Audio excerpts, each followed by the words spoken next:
jumpstart website. And that's where everything began.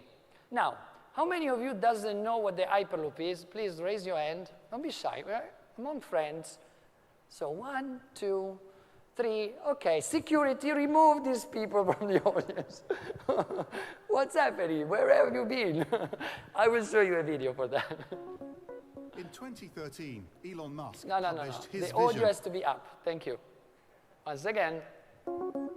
In 2013, Elon Musk published his vision for a sustainable, rapid mass transit system called Hyperloop. I have a name for it, which is called the Hyperloop. Busy with his other ventures at Tesla and SpaceX, Musk issued a rallying cry to the best and the brightest. There are some companies that are forming to try to make the Hyperloop happen. I encourage them. I think that's great. I'm super focused on Tesla and SpaceX and to small amount on Solar City. So that basically completely uses up my brain. So what's Hyperloop? Kind of like a Jetsons tunnel? It's something like that, yeah. Imagine a capsule filled with people. You put this capsule inside the tube. You create a low-pressure environment inside this tube. So you have no resistance. And it's moving very fast from point A to point B. So the capsule, very similar to an airplane that goes in high altitudes, can travel really fast with very little energy. Is the main trick to it the vacuum and the fact that there's no friction? Is that the reason why it makes it so fast? Tesla founder Elon Musk proposed this new technology called Hyperloop, and it's being developed right now in Playa Vista, here in this hangar behind me. Published the document, he just drafted a possible way to achieve this.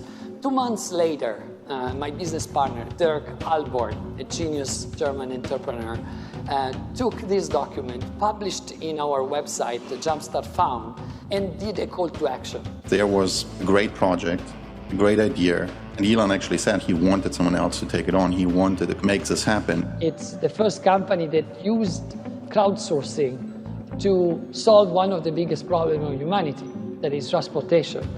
They have to work at least 10 hours a week, and we give them in exchange 1 stock for every hour worked. And we have been overwhelmed of requests from engineers from all over the planet. There were people from, NASA, Tesla, SpaceX, Boeing, MIT. We want to give our community that's supporting us the possibility to own parts of the company. So we are creating the biggest crowdsourcing project in the planet. Big headline of the day, Hyperloop's Chief Operating Officer Bipop Gresta, the transportation technology startup, believes that the Hyperloop will be cheaper than high-speed rail in the country. Take a look.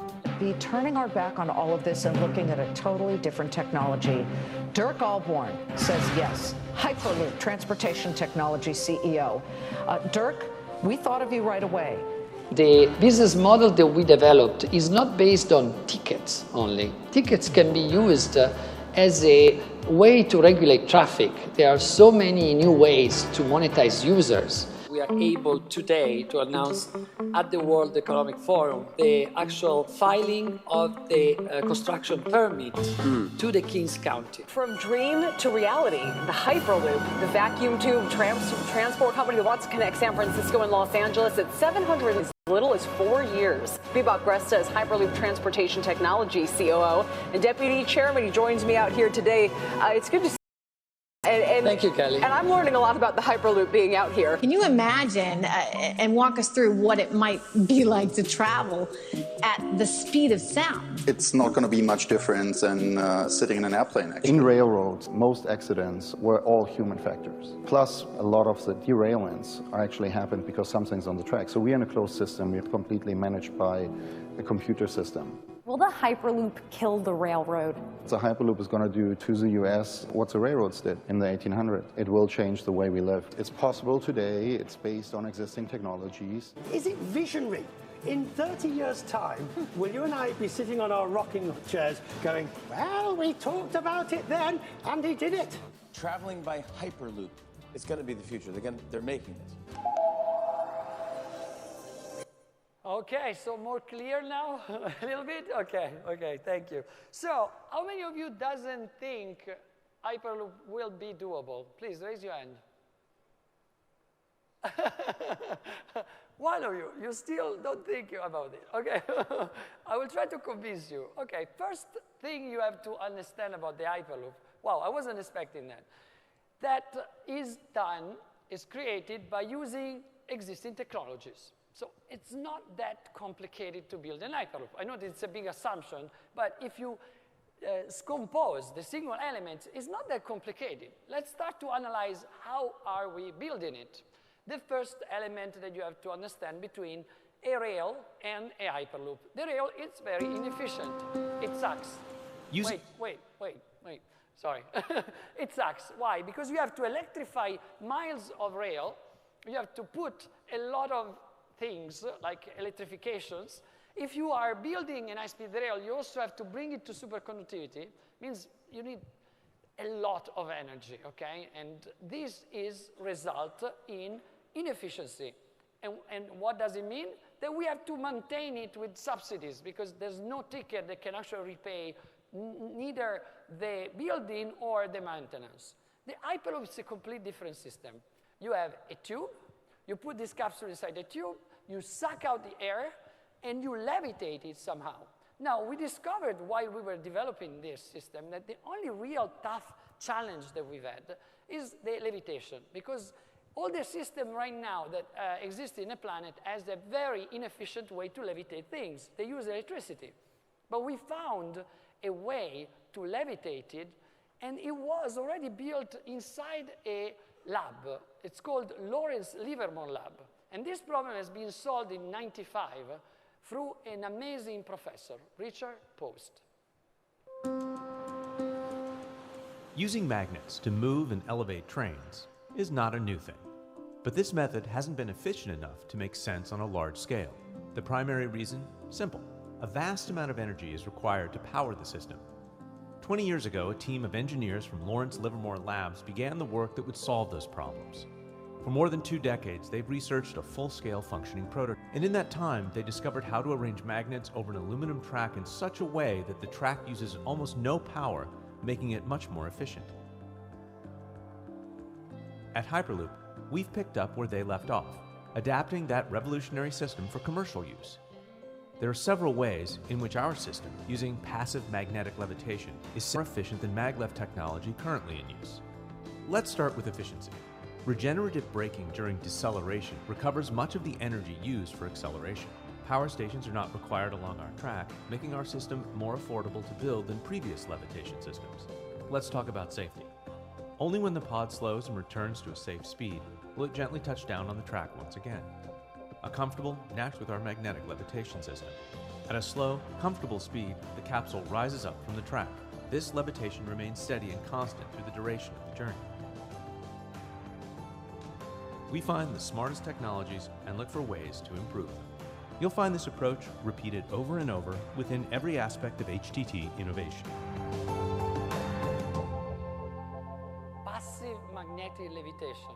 It will revolutionize the way we conceive transportation, not only in the Hyperloop. Imagine to be able to levitate cars or other way of transportation without the need of electricity. This is amazing because it's a future where we can actually just move these objects with a really tiny amount of energy. And we found it was developed with the track, with the entire track, 1 kilometer from the Lawrence Livermore Lab and General Atomics. Now, the other aspects that we need to consider when we develop an Hyperloop is, of course, the efficiency. Hyperloop is not about speed. Speed is a nice consequences. It's efficiency, the real key to actually develop the new transportation system of the future. And by meaning efficiency, we actually developed a series of technologies to actually make the capsule use 1/10 of the energy. And now we are very proud to announce that we start the construction of the first full-scale capsule using a Tier 2 manufacturer of Airbus. Again, the technology to build the components were already there. Why do we have to reinvent how to build an airframe? We asked to people that knows how to do it actually to build the first one. You have a video? We don't have a video? Ah, here we go. Our dream of creating the next breakthrough in transportation takes a big step forward today.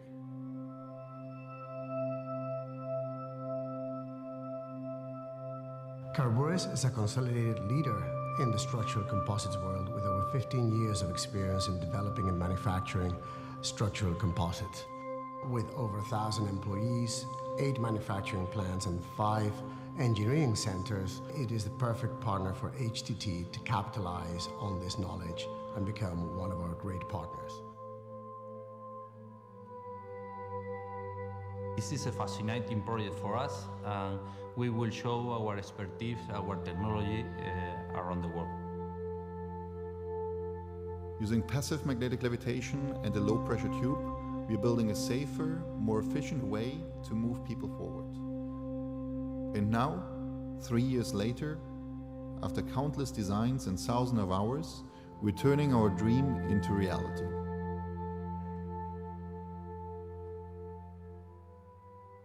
We're building the first full-scale passenger Hyperloop capsule in the world.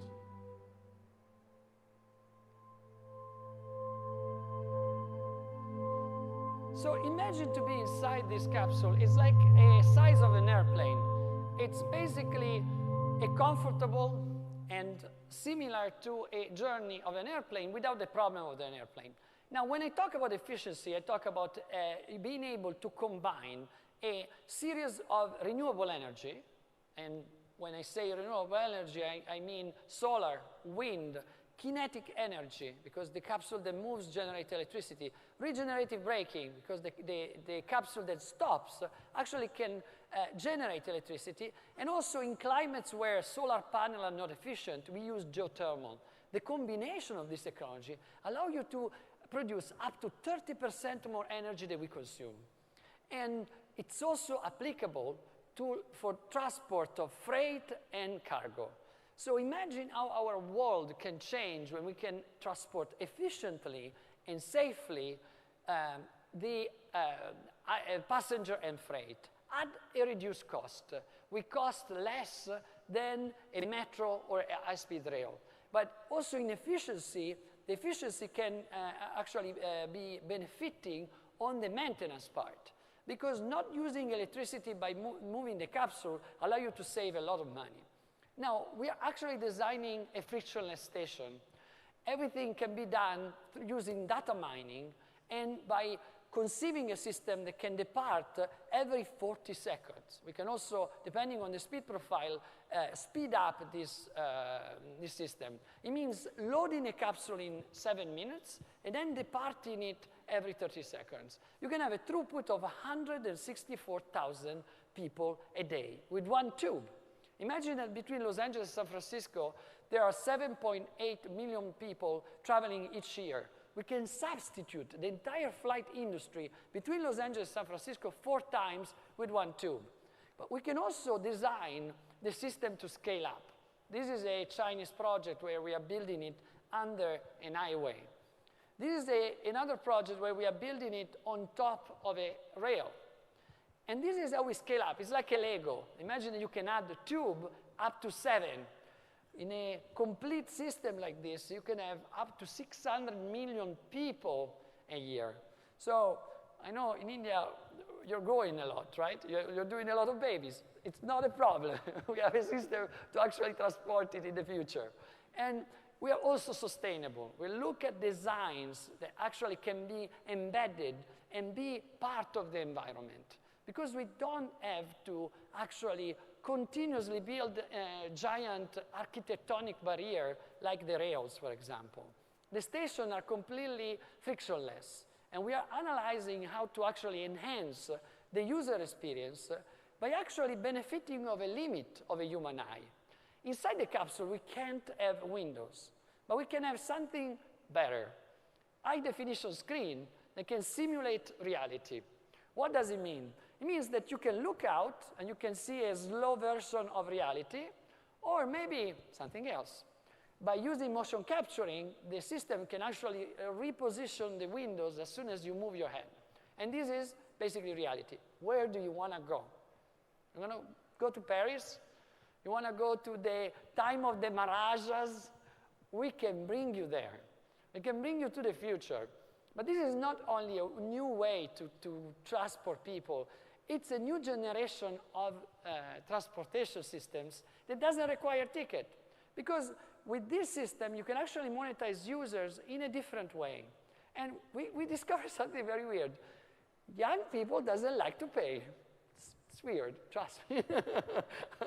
And we can foresee a system that it's maybe equalizing the differences between rich and poor, because we can actually give these systems in the future for very tiny or no cost, because the solar panels are going up and the cost of the panel are going down. There's a moment, a great breaking point, with the money that you can do through the renewable energy are superior of the money that you're spending. Now, a lot of people ask me, okay, but you're in a capsule, you're going at the speed of sound, my God, you will die, right? Well, first of all, the G-force that you hear about, you're going at 1G, that's not a force. This is a measure of acceleration. If you accelerate slow enough, you can actually go at incredible speed without feeling it. Now, to demonstrate what I'm saying, I show you what my team did to me to show me G-force. Whoa! So I'm inside the Hyperloop simulator. It's near Pennsylvania, and now they're pushing me at 3G. There was a slightly sadistic person in the other side. But as you see, I'm at 2.3x and 1.3 lateral. We can go up to 5G without really having a problem. It depends always at the time, at how long are you doing this. So imagine, in case of emergency, in a normal way, you are accelerating an acceleration below 1G. So very, as my team like to say, it's very boring. And I like that. Hyperloop has to be boring in that sense. You don't feel it. But in case of emergency, we have to stop at 6.4 seconds, having a deceleration of 5G. It's like a roller coaster. You feel it, but we will save your life. And then, in case of extreme emergency, we seal the section of the tube that had the problem. We open the valves, and the pressure, because 1 bar and 1 Pascal inside the tube, will create a difference of pressure, and the air will become breathable again. And you can actually exit from the emergency exit that are present on the pylons. So it's like having an airplane without the risk of an airplane. And it's intermodal. So you can actually take an Hyperloop and you will be connected with the underground and the other system of transportation. Now, the things that makes me more proud of is how we did it. So aside of me and my business partner, there has been an amazing, incredible amount of people that wanted to change, they wanted to contribute. And now our model of actually giving stocks in exchange of work created the biggest project, crowdsourcing project in the world. We have 35 people full-time, but we have 890 people from 42 countries contributing, with 7 centers open and 5 more in opening in the next few months. Now, I say this because it's very important to understand something. It's not about money. This project demonstrated, and when you put the best minds in the planet to solve one problem, we can actually make it happen. And this can be used to solve all the problems: food, energy, housing. We have the technology to actually do that. And we hope that we are the template to generate a new generation of companies that actually do it. So please go out there, put together your team, and do it. If you see what we have done, we put together the more than 3 centuries of experience in transportation, if you sum the amount of scientists that we have. And I have good news. It's happening right now. We are in negotiation with 20 countries. We are now 7 deals closed with 7 countries. We are creating a lot of value, patents, inventions. We have 40 top countries on board. We're going to announce an amazing project here in India. I receive a lot this question, when the Hyperloop is going to happen in India, right? Well, let me tell you what's happening recently. You've seen probably that I've been back and forth several times here in India. After the announcement of Quay Valley, we signed Bratislava. an amazing project there. Brno, to connect the first two capitals in Europe. Toulouse, they gave us an amazing center inside Francazan Airport and 1.5 kilometers to build the prototype. Jakarta, a big feasibility studies. Abu Dhabi, where His Highness Sheikh Falah bin Zayed Al Nahyan actually became our sponsor personally in Abu Dhabi. We just terminated an amazing feasibility study. That was the biggest study in the planet that studied a real Hyperloop route for the first time. But now, I'm very proud to say something. Why I'm here? Well, I've been back and forth from India. First, I want to show you what's happening in Abu Dhabi. I have the last 2 minutes. You can see, I'm a little bit out, I know. So that's what's happening in Abu Dhabi, and then let's talk about India.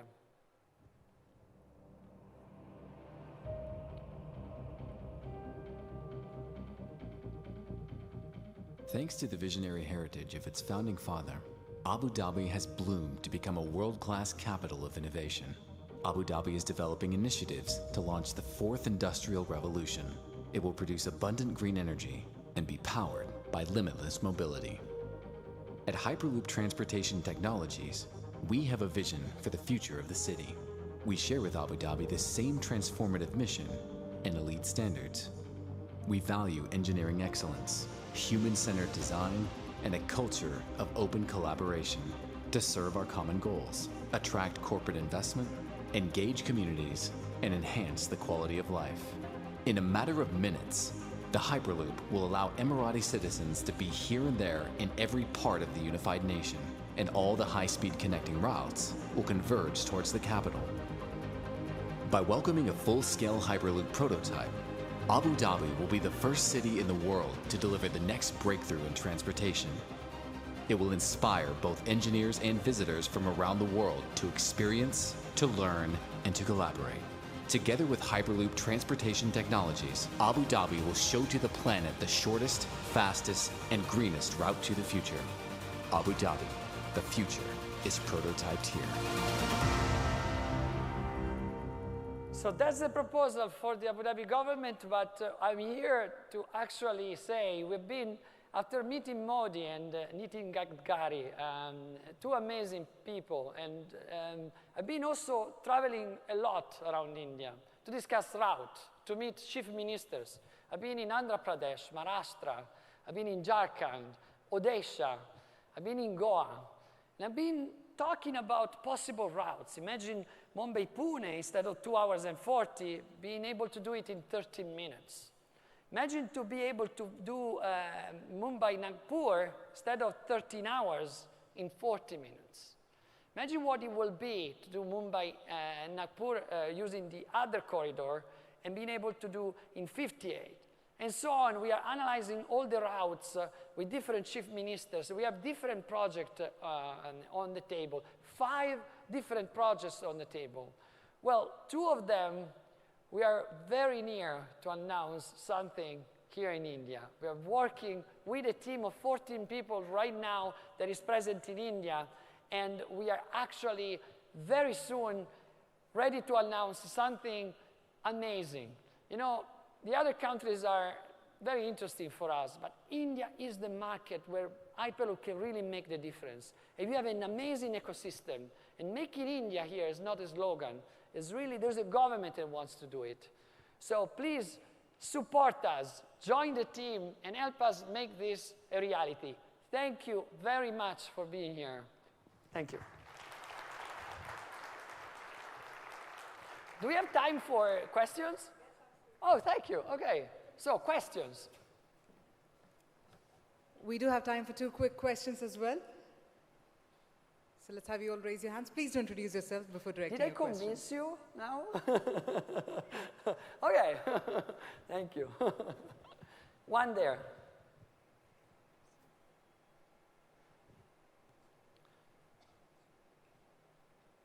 Hello. So, straight. Okay. My name is Nikhil, and being from the civil engineering background and construction project management background myself, I have 2 questions for you. One, The pictures you showed were of the problems that are lying in the last mile connectivity of the traffic and the metros. And the Hyperloop or the boring machine, the boring company still haven't considered the last mile connectivity problem. I can't hear him, sorry. Okay, so the first one is about, I haven't heard anything, basically. The problem they're already existing on building it, about the civil part. Yes, the interiors, the last mile connectivity. Okay. That is the inner streets and the inner roads.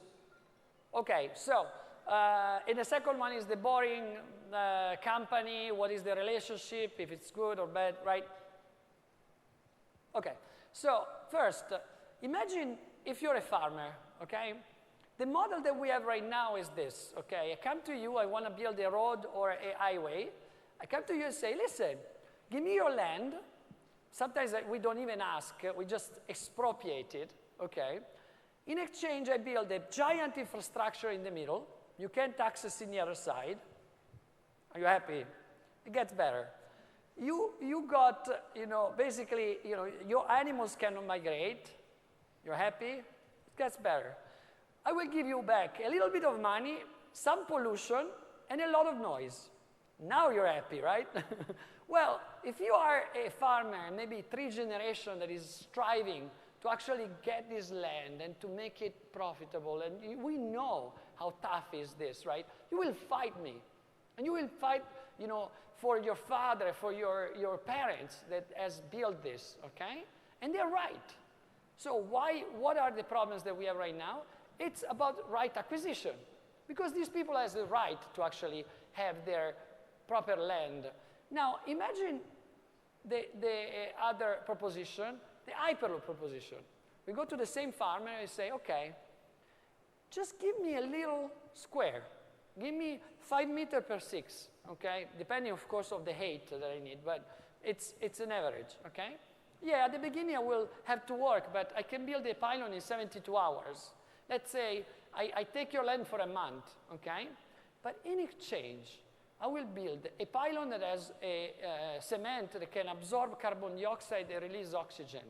I put a structure that doesn't impede your animals to move. You can access the land because it's built on pylons. We can actually give you back the excess of electricity. I can bring you water because when you have a pipeline, you can actually build a secondary line where we can transport water, and maybe with the solar panel we build the desalinization system, because with solar panel and a pipeline you actually have it, and we can give you the excess of water for that. And also I can give you bandwidth, so you're in business with me. And the system is completely silent, so I don't pollute, I actually increase the value of your land. They call it the Hyperloop effect. In some countries where we announced, the land went up 5 times. So it's a wealth builder, it's not a distractor. And we have in mind that we have to actually respect nature, not because we are hippie, but because in the long term, it will be profitable. And that's our model. I think this is the things that has solved a lot of the problem that the other industries has. The second question about the boring company, of course, building it underground would be amazing, okay? Right now, we're a little bit far, if we have to be realistic, for a price that can actually allow us to do an entire infrastructure underground. Elon launched the boring company. It's amazing. There's several solutions to do that, but still it costs too much. Of course, when you are inside a big city like Mumbai, for example, you will have to go underground because a lot of the time you don't have the real estate. But our strategy is to actually build on top of existing right-of-way. So as much as we can, we try to build it up or above the ground because it's cheaper. Okay? All right, so we'll take one last question. We haven't answered anything. My name is Dinesh. 2 questions. So first one is... One, because there's another guy. One. Okay. So 2 simple questions. The first one is, One. when is the Abu Dhabi project coming live? When is the Abu Dhabi project going live? Where? When? When, okay. So right now we finished the feasibility study. The government has to actually authorized us to publish the amazing results. And His Highness also has to decide where and if wants to proceed in the implementation of the first line. We have proposed 6 routes, and apparently they're all good. So right now it's in the hands of the government. We hope really soon. Actually, there's a little bit of competition between several nations. You also saw Korea, where we signed last week, and tomorrow I will be there. So right now I hope that one of these governments give us the go to build actually the first full-scale line, real full-scale. You saw probably one of our competitors did another test in the middle of the desert. Well, that's amazing, but that's not full-scale. It's a small tube. We did it already last year, as you saw in the videos, but it's all good. We need 10 Hyperloop companies, and the more, the better. Got it. Last question from my side. When are you guys listing yourself in NASDAQ? I don't understand. Sorry. When are you listing yourself in NASDAQ? We're doing something better. I cannot talk about it. We are working on that, okay? There's some news coming in September about that particular topic. Will not be a listing, it will be something else. Yeah, congratulations on this fantastic project. It's my team. I am just a puppet. Right. So I feel this is a wonderful concept. However, what my kind of concern is only 7 countries have adopted this. So what about China and even in India, bullet train, India is spending huge amount of money in next 10 years on bullet trains as well. So also China has just started the one road concept where again they would be using trains to Europe also. They have already built the line. So I am not understanding why world is taking so much time to understand. I'm sure there's a fantastic, concept like you showed the Jetsons, they are using that. So the time has come for this project, and I'm sure it's going to be a big success. But why countries are taking time to understand it? So thanks. So guys, you saw I'm constantly in the news trying to stop that madness, right? They call me the anti-high-speed rail. I'm not anti-high-speed rail. I think, the problem of high-speed rail is the one that I showed you. It's not efficient. It will condemn India to actually pay subsidies forever, okay? There's no way they recoup the money. So why? Why are we doing this? We have better solutions. Instead of planning to build, these giant monsters, and we will see how much taxes we have to increase now then to maintain that thing. We need to have systems that are efficient, and we need to also invert the business model. It's not me asking subsidies to the government. It's the government that has to come to me and say, how much percentage you pay to actually run the system in my country? And this is how it would be a good way. And this money should be invested in education, in hospitals, in things that we need. And I am fanatic on this because I think India can leapfrog. It doesn't have to repeat the mistakes that other countries like Japan and Europe has already done. And you have the real concrete opportunity to do it, you have to do it. Well, on that note, we'll have to call it a wrap to the session. And I'm so sorry, sir, we're completely out of time. You can please connect with Mr. Greystar offline as well. But can we have a huge round of cheer to thank him as well? Thank you so much. I'm going to invite the Assistant Editor of Entrepreneur Media, Ms. Punita, to please come on stage and present a token of gratitude to Mr. Bibop Greystar.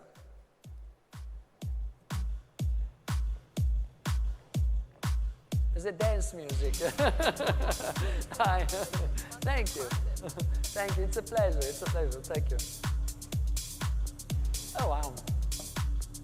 All right. Let me put this out so you have a clear picture. Okay. Badass magazine. Read it. It's a good magazine. Thank you so much. Thank you. Well, thank you very much indeed. Well, that's some infectious energy over there, so we're going to pass it on to the audience, but right now it's a lunch break. So yes, we managed to get thoughts from our speakers, and it's now time to put your thoughts on food. So let's head for a lunch break, and the scheduled break is for 40 minutes. We're going to be back by 3 p.m., hopefully, to get started with our next session. Please do take care of your belongings, and we'll see you all by 3 o'clock for our next set of sessions. Thank you.